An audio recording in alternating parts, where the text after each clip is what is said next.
Hi everyone, it's Chloe. Let's go make something messy. First of all, you want to find somewhere that you don't mind getting messy. I'm going to be doing this outside. As you can see, I've already decorated the front of my journal, so today I will be decorating the back. I'm covering up anything that I don't want to get covered in paint in washi tape just to protect it.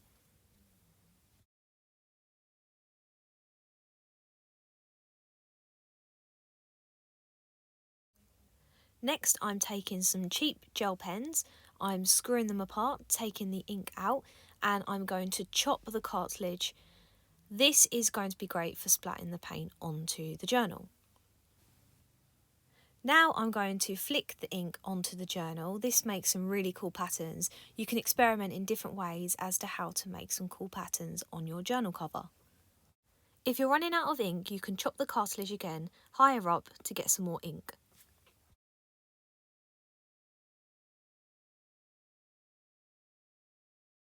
Experiment with different colours to see what patterns you can come up with on your journal.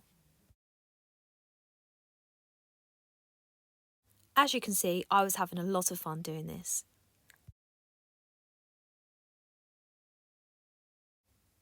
And this is how it turned out. Once it dries, I will take the washi tape off. It does take quite a few hours to dry, so make sure you leave enough time before touching it. And finally, here is the front of my journal that I done in a graffiti style. I hope you enjoyed. Bye! Hey guys, it's Icy from the Archer and Olive design team, and I will show you how I decorated my neon journal. So the theme for the neon box is actually messy play, and what I love about it is that you can customize your neon journal using paint markers and even gel pens. For my journal cover, I wanted to do an airbrush graffiti style hand lettering piece of this quote that I chose. I did some research on graffiti alphabet examples and graffiti artwork to draw inspiration from. Initially, I used pencil to draft out where to place the letters, and once I'm happy with the quote, I finalize everything with the paint marker.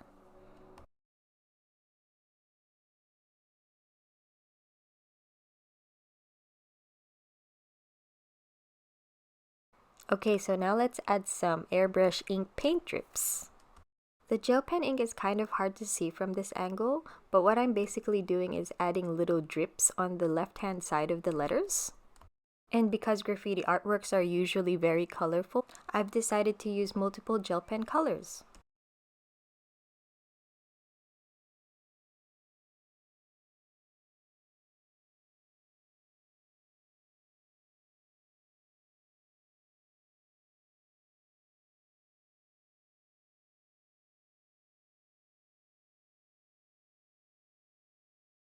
Now that I've finished adding the airbrush strips, I've decided to add inlines to make the graffiti lettering pop. So that is my neon journal cover. Make sure to check out the other design team members' covers too. Thank you! Hello, it's Erica with Craftinated, and today I'm going to be customizing the cover of my neon journal. The first thing I'm going to do is put some washi around the sides to kind of protect the pages because I'm going to be using paint and it's going to be getting messy. I also covered my closures and tucked in my bookmark. I have this chalk paint that I'm just going to put a little bit of water in and mix it up and make sure it's nice and thin because my technique today is going to be blowing the paint on the page. This is not something I've ever done before, and I just thought it was so much fun to do. You know, it kind of reminded me of those paintings where people just kind of throw paint at the canvas, and it's so much fun and messy at the same time. So I also used these gel pens from the dollar store. I just took the nib off with my pliers and I just blew that paint around, and I ended up using 3 of the gel pens in total. And I really love how these colors look against the green of this journal. It's just so much fun. I then took my paintbrush and I just splattered a little bit more black ink on there just to kind of give it even more of that speckled and messy look. I then used my heater to set the paint because I'm going to be putting a custom sticker on. Hey guys, it's Crystal with the Crystalina Perspective, and today we are going to make a mess.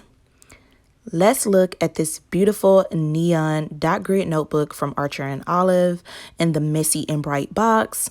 So pretty, so bright. So what do we do next? Let's wait and see. So guys, grab some paint. Doesn't really matter. Grab some brushes. And the only other thing you really need is your notebook. In this quick tutorial, we're going to get a little messy. We're going to have some fun, and we're going to create our version of a graffiti cover. Now, graffiti goes back many, many years, and it can be essentially whatever you want.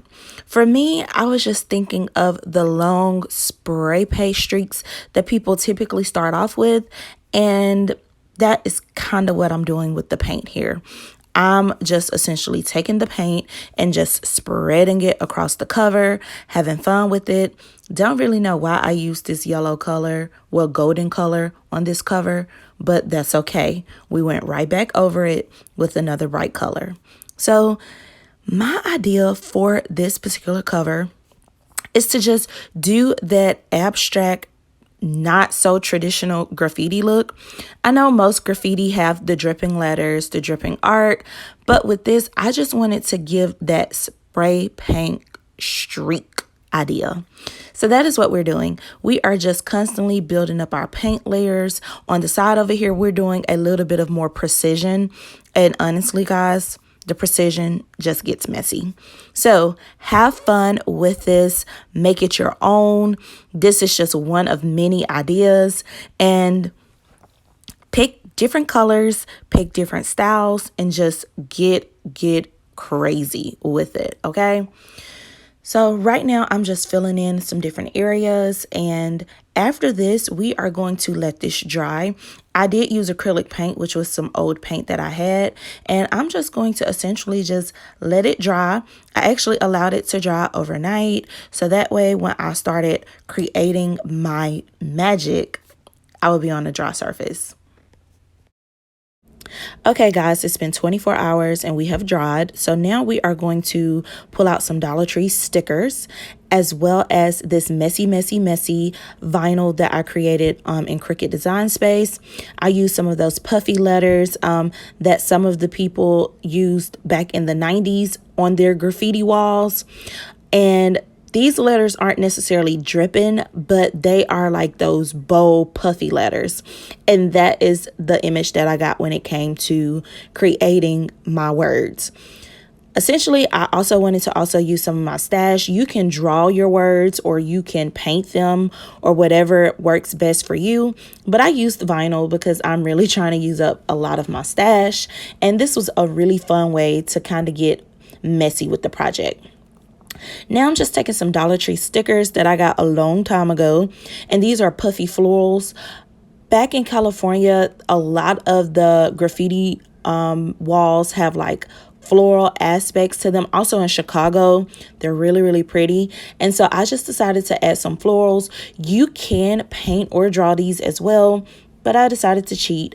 Plus, I also love stickers. Stickers are a lifesaver. If you've ever been anxious or nervous about being in the bullet journaling community, there is no need, because you don't have to draw. That is not a prereq to being a bullet journaler. So I'm just sticking down some of these puffy florals all throughout my journal cover.